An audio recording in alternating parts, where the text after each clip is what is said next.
7th Africa Regional Committee of the International Solar Alliance from 2nd to 4th September 2025 under my leadership as Vice President of the Alliance. And I encourage all of you to participate in this program.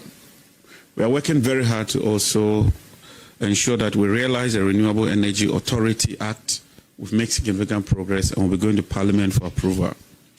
To address the funding gap and to ensure that we achieve our objective, we've established a Renewable Energy and Green Transition Fund so that we can leverage on that fund to raise capital to invest massively in renewable energy. We're also working to ensure that we distribute 450,000 LPG cook stove to increase access to clean cooking in Ghana. Ladies and gentlemen, as part of our street lighting project, I'm happy to announce that we've commenced the installation of all-in-one solar street lights. We intend to do 23,500 units covering a distance of 700 kilometers so that gradually we can take solar as the main focus and move our street lights away from the grid. The street lights depend largely on the grid, and unfortunately, these street lights come on during the peak period. The difference between the peak period and the off-peak period can range around 400 to 600 megawatts. And these street lights alone accounts for more than 200 megawatts. And so if we can take them off and put them on solar systems, it means that we'll be shaving off about 200 to 300 megawatts, and that will contribute significantly towards efficiency in the sector. We are working very hard to also bring some departments, agencies, and government schools and clinics on board by installing solar rooftops. And if we do that, it means that we'll also be bringing about efficiency and reducing the electricity bills of these institutions. A couple of weeks ago, we launched our EV promotion program so that these EV vehicles would depend on solar for charging. I commissioned the first one at the Energy Commission, and as part of government efforts, we are importing the first EV vehicles for government agencies. So very soon you will see ministers driving EV vehicles. We'll roll it out to other departments, and heads of agencies, some of who are here, will be driving EV vehicles powered by solar power. We will, in collaboration with the private sector, extend it to commercial drivers and other users so that EV vehicles would become a norm as far as the nation is concerned. This year, the ministry is developing a 5-year strategic document for the implementation of renewable energy and our green transition agenda. This will serve as a blueprint to guide us so that Ghana can make strides when it comes to renewable energy. May I now, with your permission, turn my attention to the power sector. That is the electricity sector. Ladies and gentlemen of the press, we can confidently say that Ghana's energy sector is indeed showing signs of stabilization and improvement, driven by ongoing reforms aimed at addressing both technical and financial challenges, as well as modernizing infrastructure. The persistent and erratic power outages that had plagued the country when we assumed office during the beginning of the year has witnessed a remarkable improvement and reliable supply of power. And you can attest to the fact that we are now experiencing reliable, uninterruptible supply of power.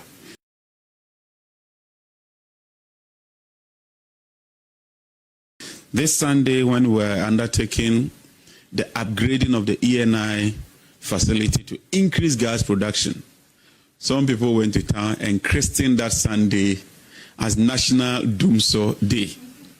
Fortunately, through the collaborative effort with all the stakeholders and our technical team, we were able to conduct that operation successfully without switching even 1 megawatt off. And when I went to social media, some people said they were very disappointed. Others said that the Honorable Minister had forgotten that he has to switch the lights off. it all attests to the importance of electricity, and we'll do everything we can to ensure that we build on the gains we've made and consolidate the gains we've made. As you may recall, I directed a comprehensive program towards reducing the incidence of unplanned outages because it was becoming too much. This program involved patrolling and mapping overhead line feeders, identifying construction defects and interference from structures such as buildings, billboards, vegetation, as well as those from rainfall. We identified most of these defective equipment and lines and have been working on them aggressively. And I want to commend ECG under the leadership of Engineer Pekwena for the tremendous work they've done so far. They've constituted 4 gangs alone for Accra, working on a 24-hour shift in line with the President's vision. And when we identify a problem, they swiftly move in to address those challenges.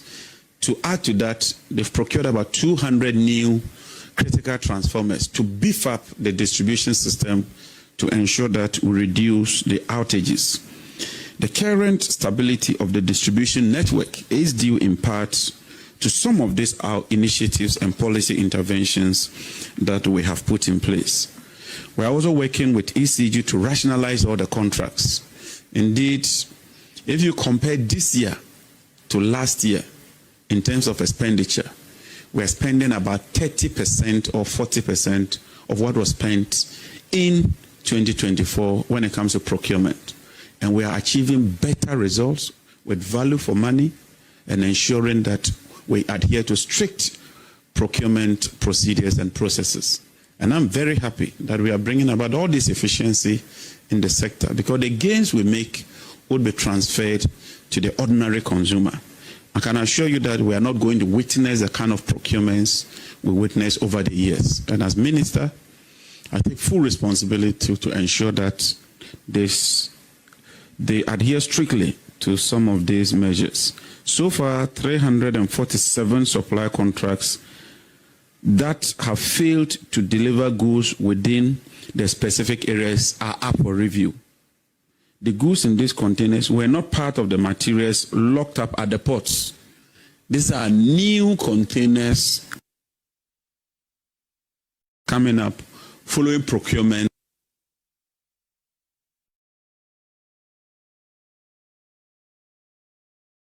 that were undertaken previously. They are yet to be delivered. The ECG board has approved the outright termination of 202 of these contracts. The total value of these contracts is estimated at 227 million United States dollars, 1.17 million pounds, 4.08 million euros. The remainder of the 145 contracts are being subjected to additional strict scrutiny and may be terminated depending on the findings. We are determined to ensure that we clean the sector. The ministry has also signed some KPIs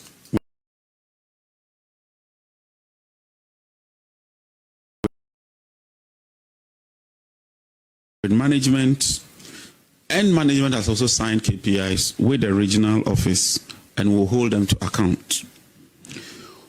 We are implementing a new billing system, and we've done that in record 3 months. When we assumed office, we realized that the billing system was not fit for purpose. There were a lot of irregularities, and I'm happy to note that the ECG has successfully transitioned to a new billing system they call ZEUS. And all other commercial operations have been restored as I speak. ECG has also taken advantage of the transition to enhance its billing system to ensure that they produce commercial processes in its entirety. To bring about efficiency and compliance, in February 2025, I directed that ECG fully complies with the cash waterfall mechanism. I also directed that they operate a single holding account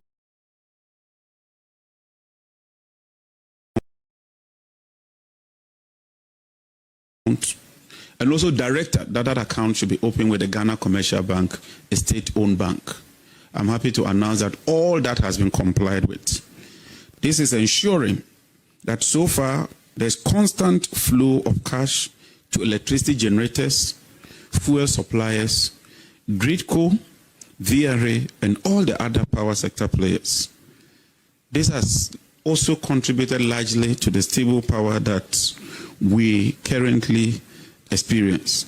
The mechanism puts in place to ensure that there's some minimum guarantee when it comes to payments to the IPPs. And if you check this year as against last year, by the middle of the year, we've paid to IPPs an amount far exceeding what was paid to IPPs the whole of last year. And so in the first 6 months, the amount paid exceed what was paid the whole of last year. And it's because of the prudence and the stringent measures that we've put in place. We are not out of the woods in its entirety, but at least we are seeing significant progress. And if we continue on this trajectory, I'm confident that this sector will see real improvement. Under the instructions of His Excellency the President, I have been directed to review the cash waterfall mechanism allocation to increase efficiency, transparency, and equity in its operations. We are making some additional savings, and we want to ensure that those savings are applied in a judicious and efficient manner to bring about overall efficiency in the sector. I'm happy to note that as a result of these policy interventions, ECG's monthly revenues is witnessing some significant increase. This increase represents about 47.3% increment as compared to same period last year. And so as you can see, we're seeing some real significant increase in revenues, but because of the huge challenges and the debt that we encountered, we need to pursue additional policy measures to ensure that we put the power sector on an even keel. We are also working very hard to increase rural electrification. So far, we've connected 63 communities, and we are launching a massive rural electrification project to ensure that we achieve universal access to electricity by the end of 2028. To ensure that we increase the revenues and also bring about efficiency, Cabinet has approved the private sector participation in ECG's distribution network. And let me put on record, we are not selling ECG.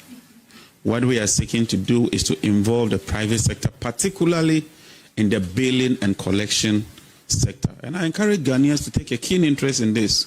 We have good Ghanaian entrepreneurs, good Ghanaian businessmen. This is an opportunity for you. Get involved and help us to bring about improvement in the sector. Ladies and gentlemen, as part of further measures, we've gone to Parliament to seek approval to restrain government from procuring IPPs in a direct negotiation. So now if we want power from IPPs, we have to advertise. We have to open a competitive bidding process so that we get the best value for money. We've also established a committee in collaboration with the Minister of Finance, chaired by Mr. Ben Boanche, who you all know, very learned, very astute, a man with integrity, to renegotiate even the existing PPAs that we have with the IPPs so that we can make further savings. You would have also seen that we've started installing new street lights. As part of our street lighting policy, we are going to install a lot of street lights in line with our 24-hour economic policy to provide that impetus for night business activity, for commerce and business activities. Ladies and gentlemen, let me now take you to the petroleum sector. As I said earlier, following years of consistent decline, I'm happy to note that there's renewed interest in Ghana's upstream petroleum sector. With bold policies, both domestic and international, companies are showing increased activity and interest in Ghana's petroleum sector. The resurgence is driven by a combination of factors, including government's own initiative to create a conducive and business-friendly environment, underpinned by policy and regulatory consistency, aimed at assuring current industry players whilst attracting would-be investors and promising new discoveries. The government is actively engaging major international companies to promote Ghana's sedimentary basins for exploration. Discussions are ongoing with the super majors. And when we talk of the super majors, we're talking of companies such as Shell, companies such as ENI, companies such as Exxon, Chevron, and all those companies. And they are showing real interest in Ghana's upstream petroleum sector. GNPC is also collaborating with other companies to increase exploration, particularly in our Voltairean Basin. It is therefore not surprising that within the last month, the government has supported 2 operators to conclude appraisal of some existing discoveries.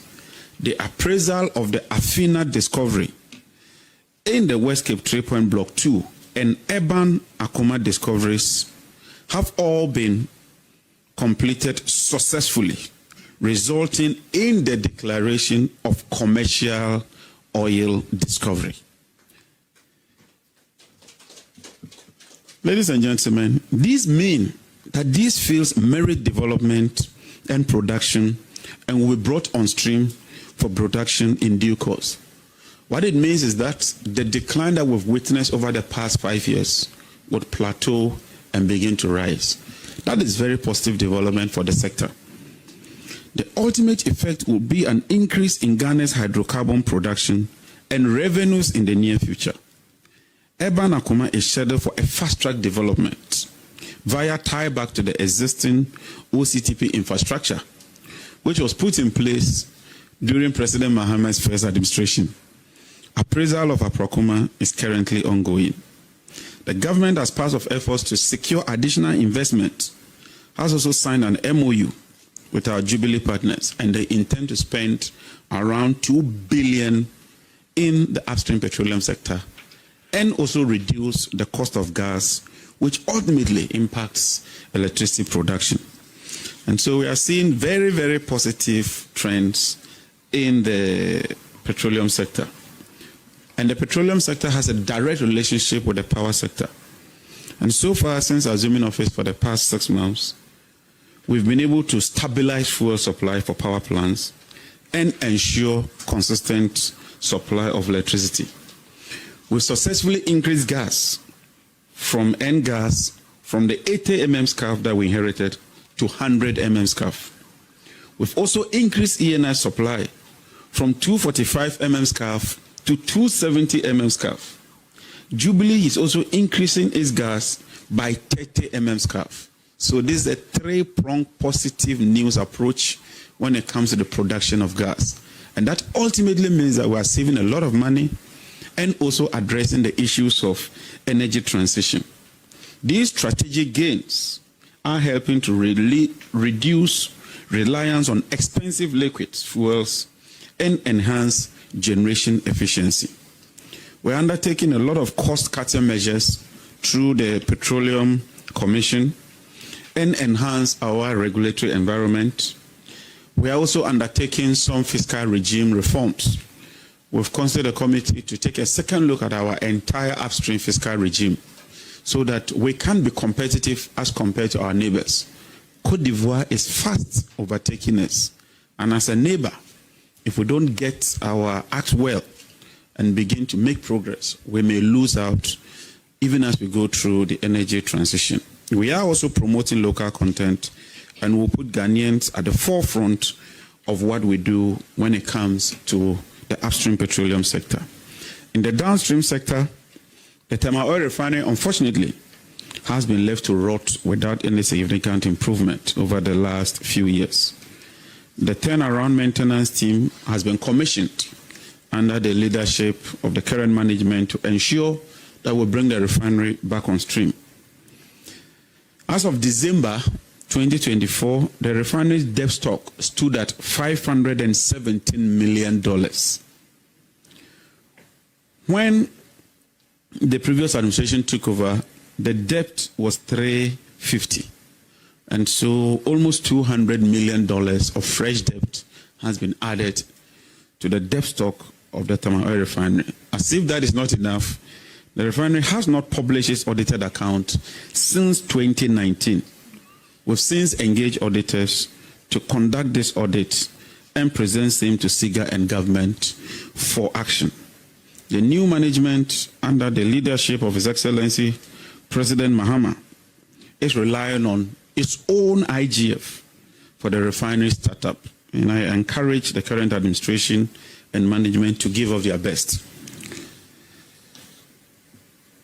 When it comes to gas, the implementation committee for the second gas processing plant has concluded its initial work and presented its final report to the steering committee at the Ministry of Energy and Green Transition. The submission represents a significant milestone towards Ghana's quest to build a second gas processing plant. And so far, I can assure you that we are making very, very good progress. In a few months' time, we shall roll out a roadmap, and you would appreciate what we are doing in order to construct a second gas processing plant. Our ultimate aim is to transition towards a gas to power era so that most of our thermal plants would run on gas, and then we can supply domestic gas through our own sources. Ghana Gas is doing about 45%. We've also repositioned Ghana Gas, directed them to cut a lot of cost and refocus on their core mandate. Over the past 8 years, Ghana Gas has not added even 1 kilometer of pipeline to the infrastructure they inherited from us. I have told them that is unacceptable. And let me make it clear to Ghana Gas, as minister, I would have to crack the whip and ensure that you focus on your core mandate and spend your revenues on areas that will benefit the Republic of Ghana. And I intend to do exactly that. We are also focused on the Ghana cylinder because we believe that we can manufacture and produce all our cylinders domestically. The company's machinery dates back to 1998 and has become somewhat obsolete. The retooling process that we have started is expected to enhance capacity, reduce waste, and align Ghana Cylinder Manufacturing Company with international production standards. On this note, let me commend and congratulate Ghana Gas for the amount they've released to Ghana Cylinder so far. We are working with Ghana Commercial Bank to raise a facility to retool and revamp Ghana Cylinder Manufacturing. And we are coming out with a local content policy which would insist that all such cylinders ought to be procured here in Ghana. Once we have that capacity, we have to procure those cylinders and put Ghana Cylinder on the path of recovery. I'm happy to announce that in the downstream sector, we've received a report of the Petroleum Downstream Sector Reform Committee. We are reviewing the downstream as well to align with current trends. And very soon we shall go to Cabinet and Parliament with a new NPA Act. Let me also commend the Bulk Oil Storage and Transportation Company for the efficiency they've brought into the company so far. I'm beginning to see very positive trends. We are already working with Burkina to ensure that we extend a pipeline from Ghana to Burkina so that we become the main hub for Burkina to uplift its products. BOSS is also working very well to ensure that we improve on our strategic stock. And I commend the MD and his deputy for showing leadership and demonstrating competence when it comes to BOSS. To end it, I want to also thank the Petroleum Hub. So far, they are doing very well. They've embarked on some investment drive. We want the Petroleum Hub to anchor our petroleum sector, both upstream and downstream, and attract investments so they can help us in what we're doing to reposition Ghana as the main hub for the West African sub-region. I know that we have commenced export of power to Burkina, to Togo, to Benin, and even to Cote d'Ivoire. That's a positive trajectory. We'll continue on that. To conclude, distinguished guests, esteemed colleagues, and fellow citizens, as we reflect on the past 7 months, I am filled with a sense of optimism for the future of our energy sector.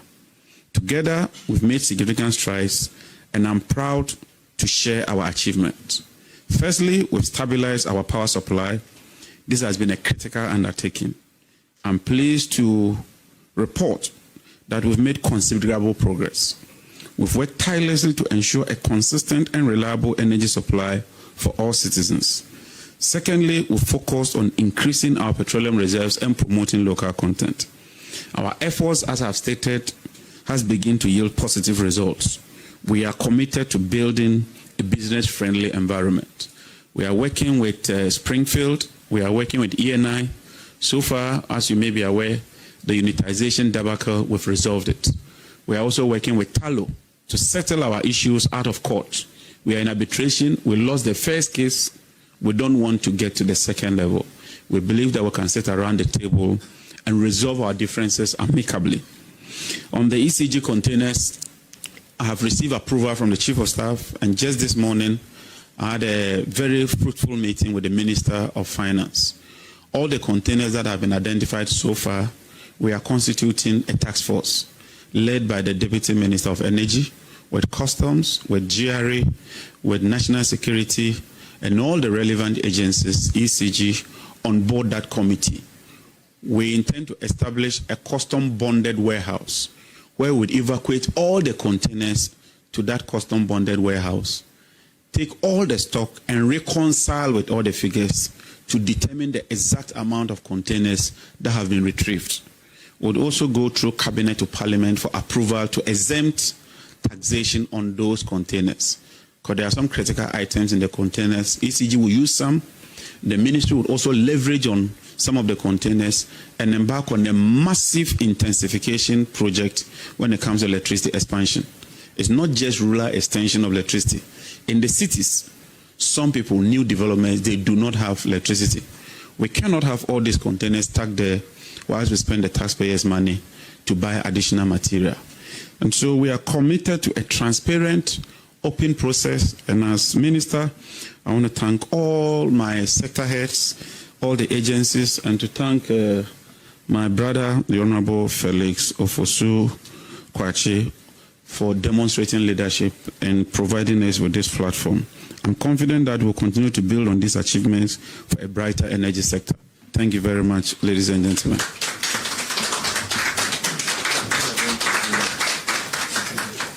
Thank you very much, Honorable Minister for Energy and Green Transitions, for that brief but comprehensive address. I think that you maximized the time to our admiration. At this juncture, we would open the floor for questions. I know that there are many questions agitating your mind, but I need to spell out the rubric clearly.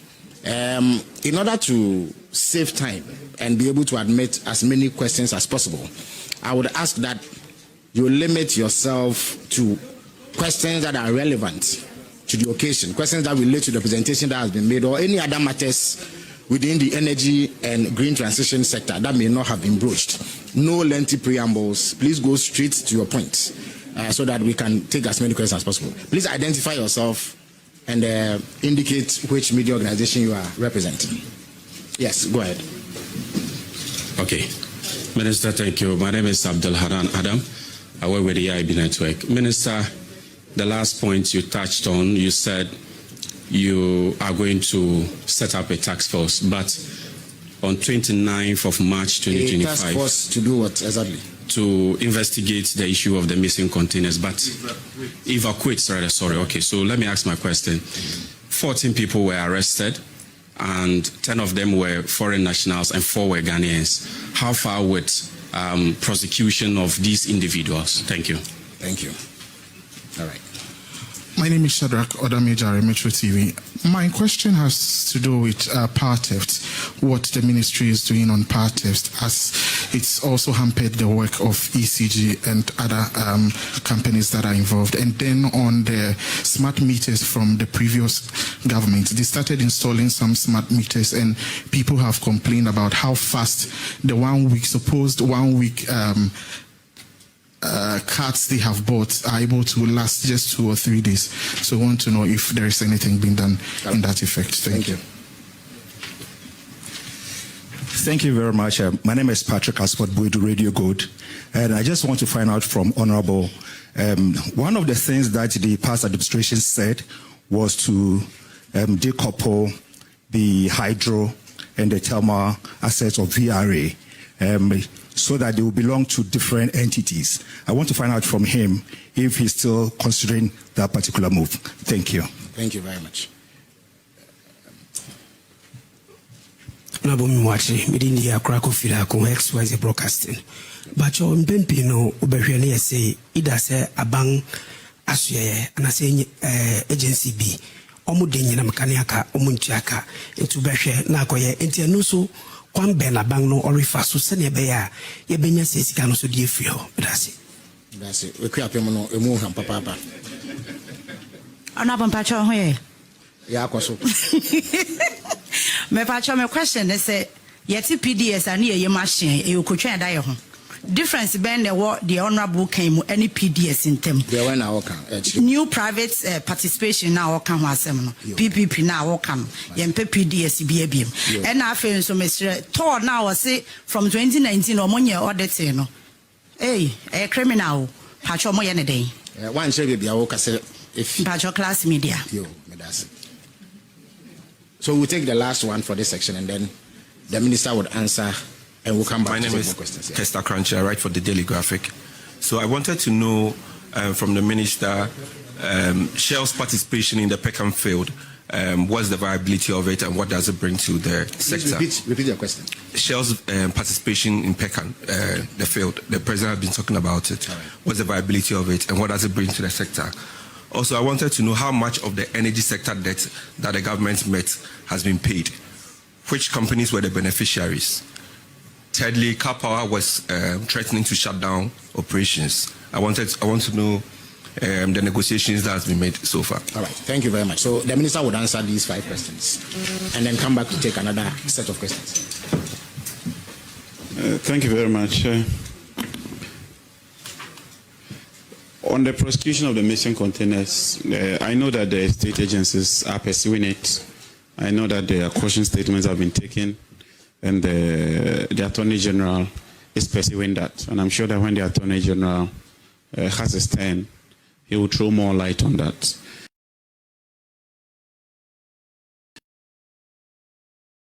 We have 2 issues to deal with. We want to retrieve almost all the containers, if not all. But those who were involved in all that, I hold a view, and I strongly hold that view, that the law should deal with them. And that is my position. It's as simple as that.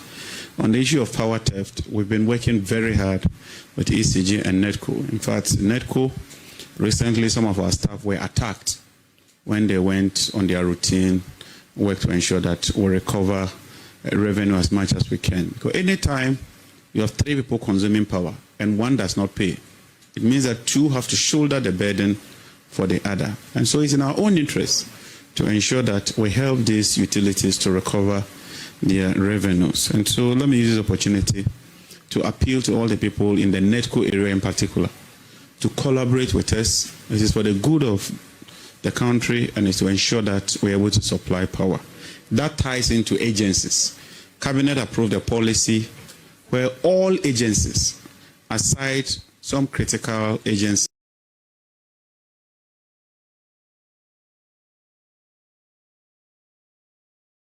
like hospitals, schools, the military, and the police, they were not completely exempted. And let me clarify this. They are supposed to be put on post-payment meters. And then the Ministry of Finance will budget and pay for them. Any other agency must be on prepayment meter so that you can plan. So far it's working. It's not been easy, but we are making some progress. And I'm happy with the level of progress we are making. We have to continue. We have no choice than to do that. And I want us to do that because if you want to involve the private sector, then you must raise your company to a level where when the private sector is taking over, raise your company to a level where when the private sector is taking over, they would have a lot more work to do. If we don't do that, what it means is that the private sector will just take over and tweak some few areas and begin to make millions out of us. And so far, what we are doing shows that we are making progress. And we are deploying the smart meters. The Minister of Finance is helping us. We haven't abandoned it. We needed to do some audits and do some rationalization because we saw a lot of inefficiency when it comes to the smart meters. And also to audit them so that the issues of the Usain Bolt smart meters are dealt with. The question on whether we intend to have a separate, whether we intend to split VRA. No, our vision, and if you read our manifesto, we rather want to merge VRA and Buidam so that we'll have 3 compartments or 3 entities under that holding company. A thermal company, so that you bring all the thermal assets and put it under one structure. A hydro company, bring all the hydro assets, put it under one structure. Then renewable, then you bring all the renewables and put it under one structure. We do not intend to sell these assets. We rather want to optimize. So if you bring all the hydro sector together, then they can talk among themselves, they can bring about efficiency, and they can reduce overall cost. So you have a holding company, and then you have these 3 entities, bodies, companies, or institutions, so they can work efficiently and then build capacity. Then PDS, no, we are not going for the PDS approach. The PDS was not a bad approach in terms of that private sector. The only bad thing was that some few greedy individuals decided to cannibalize the process and to sell the shares amongst themselves. If they had stuck to what we were doing and ensure that there was value for money, competitive process, and less political interference, even in its bad form, it showed that the revenues were increasing. So it means that if we can do it better, then we can get real results out of it. And I've assured you and Ghanaians that we would not get involved when it comes to the shares or how people benefit from that company. And that's why we're even involving a transaction advisor from the World Bank just to bring that transparency. But we would own it, we would ensure that we drive it, but we want to do it through a competitive and transparent process.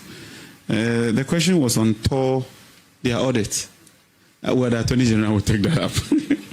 And then Shell's participation. That's very positive. I mean, the signal effect alone is very, very good. That you are hearing the super majors such as Shell, Exxon, Chevron, and all these big boys showing interest in Ghana. I think it's very positive news. We're also working with Petrobras and some other companies. So we have a good story to tell. Then the debts. Yes, Car Power had threatened to shut down. We had a lot of extensive engagement with them. Under the leadership of His Excellency the President, we were able to raise some money to pay some portions of the debt, quite significant, and I can make that available to you. When we assumed office, ENI, the previous administration had drawn down the guarantee, which was 500 million, to almost zero. So far, we've restored about half of that, and we have a program with ENI and World Bank to restore the guarantee back to 500 million. When you do that, it gives you leverage and it makes your debt servicing much, much lower. Also, we are paying ENI and Talo, and then West African gas pipeline, the reverse flow. You no longer hear of them threatening to shut down. It's because we are paying them. So clearly, as far as I can tell, we're seeing some real improvement in the sector. We just have to continue on that trajectory. We'll take some tough decisions, but we would appeal to Ghanaians to bear with us. These decisions are necessary to ensure that we bring that sector back on stream. Thank you.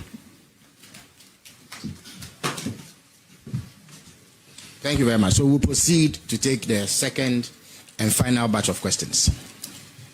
Komla Klisha, I work at TV3. You spoke about termination of contract at ECG. Are there potential judgment debts? Thank you very much. Thank you for the opportunity. I'm Makosi Aucha, I work with City FM and Channel 1 TV. Minister, data from the National Petroleum Authority for the period of 2025, January to now, or to May, indicates that oil marketing companies, that is Star Oil has taken over as leader of the space. I want to find out what is the plan by government to turn around the fortunes of GOIL as a state company. And then secondly, I want to find out the fuel allowance cut by government. I want to find out what is the projected savings from that decision that you're taking. Thank you. All right. Minister, good morning. I'm Kenneth. I work with Joy News. With the explanations that you gave, it appears that the energy sector is on a right trajectory, although we're not out of the woods yet. Now, today, the 1 cedi levy on petroleum products take effect.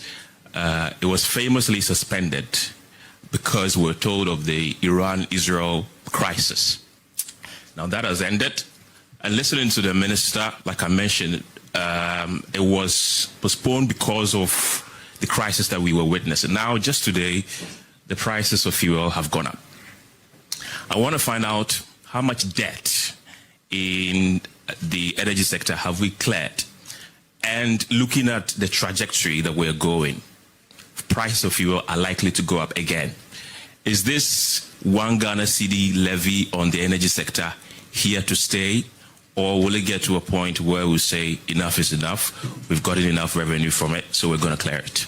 Thank you. In other words, you're asking if there's a sunset clause. If there's a what? A sunset clause. All right, so the minister would answer these questions.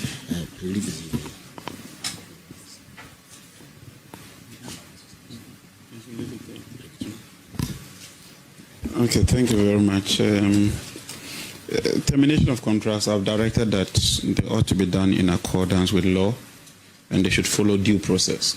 So if you were awarded a contract and you were told to deliver in 6 months and it's about 8 months and you haven't delivered and you've shown no cause of ability to deliver, I'm not sure that you can hold the company to ransom. But some of these companies even asked that the contracts be terminated. Because when they looked at the financial health of ECG and where the company was going, they knew that it was really tough. And so ECG is now grappling with a huge debt of about 67 billion cedis in terms of its outstanding liabilities. And we have to work to address some of these challenges. And this is despite all the revenues that we got in terms of ESLA revenues, which far supersedes 45 billion. What the Minister of Finance has done is that he's rationalized all the ESLA revenues and brought them under one account dedicated to paying legacy debt. What happened, and that is why the de-levy had to come, is that because of the increased demand and because of the weak infrastructure, we had to consume more liquid fuels. These were unplanned. But that means that once that came, we had to shoulder that. And so we had to fall on a bit of the ESLA to take care of that. But now with the levy, it means that we can have some dedicated funding for liquid fuels. Then we can strictly apply the ESLA levies to deal with the legacy debt. And like I told you, if not for anything, the $500 million that was depleted in terms of the partial risk guarantee from the World Bank is being restored. ENI's bills are being paid and we are current. Talos bills are also being paid. Nigerian Gas, we paid them about $20 million, if my memory serves me right. WACP, West African Gas Pipeline, we paid them about $12 million initially. Now, because of the efficiency, we no longer go to the Minister of Finance to pay WACP. We intend that we won't go to the Minister of Finance to pay NGAS. We intend that we'll be able to procure our own liquid fuels so that you can free the fiscal space for the Minister of Finance to deal with the legacy debt. So that is what I have to say when it comes to those legacy debts. Star Oil, to the best of my knowledge, is a Ghanaian company. And so we should encourage Star Oil to grow, just as we encourage GOIL to grow. And we're undertaking some reforms, even in terms of government commitments and procurements in the sector, to ensure that we help GOIL, but also help the other Ghanaian companies, because they also employ Ghanaians. GOIL is a listed company. And so sometimes, even though government has about 80% of the shares, because it's a listed company, when we are directing them, sometimes I have to do it through BOST and the rest because of the issues. But I'm meeting them tomorrow. I'm meeting the GOIL board tomorrow. Tuesday, I want to have a frank and open discussion with them. Their liabilities are quite huge, and it threatens the nation because fuel security is very important. If GOIL goes down, you can imagine the impact on the economy. And so I've told them that I do not intend to take over the company, but I want to see how we can collaborate together so that we can turn around the fortunes of the company and put it on a positive trajectory. Fuel allowance, the president said we shouldn't take fuel allowance. The Minister of Finance does the payment, and so he's working with the Minister of Information, and the Minister of Information will throw more light on that. The only thing I know is that all of us have to buy fuel on our own. So we are all shouldering the burden and showing commitment. The final one is when de-levy. What can I say?